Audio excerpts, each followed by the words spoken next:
तरफ भारतीय मीडिया जो हर 5 मिनट बाद पाकिस्तान फतह कर रहा था, तो दूसरी तरफ पाकिस्तानी मीमर्स थे जिन्होंने भारतीयों का ब्लड प्रेशर बढ़ा दिया था। तो आइए आज उन लेजेंडरी मीम्स का थ्रो बैक करते हैं। एक सारिफ ने लिखा कि बानी पाकिस्तान ने सारे फनी लोगों को एक साइड पर किया और फिर लाइन खींच दी। भाई पार्टीशन की ऐसी एक्सप्लेनेशन शायद हिस्ट्री बुक्स में भी ना मिले। सलमान खान की शादी at Nida Yasir morning show, let's go. जंग अपनी जगह, लेकिन पाकिस्तानियों की प्रायोरिटीज अपनी जगह। एक साहब परेशान होकर लिखते हैं, क्या मतलब अब जिंदगी को जिंदगी बोलना पड़ेगा। ये मीम समझने वालों को सलाम।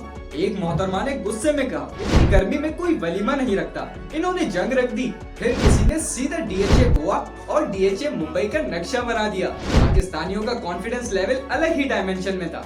एक मोहतरमा ने भारतीयों को मशवरा दिया, कराची पर हमला करना हो तो मोबाइल फोन्स इंडिया में ही रख कर आना। कराची वालों की सर्वाइवल इंस्टिंक्ट्स कभी मिस नहीं करते। एक मीमर ने इंतहाई संजीदगी से पूछा, जंग की नमाज कितने बजे है? जब इंडियन मीडिया ने दावा किया कि कराची पोर्ट तबाह कर दिया है, तब एक मीमर ने एक तस्वीर पोस्ट करके बताया कि ये वो कराची पोर्ट है जो तबाह किया गया है। एक मीमर ने लिखा, इंडिया वालों पानी खोलो, सालार ने उमामा को वजू करवाना है। ये मीम तो शायद पीरे कामिल वालों को ही समझ आया हो।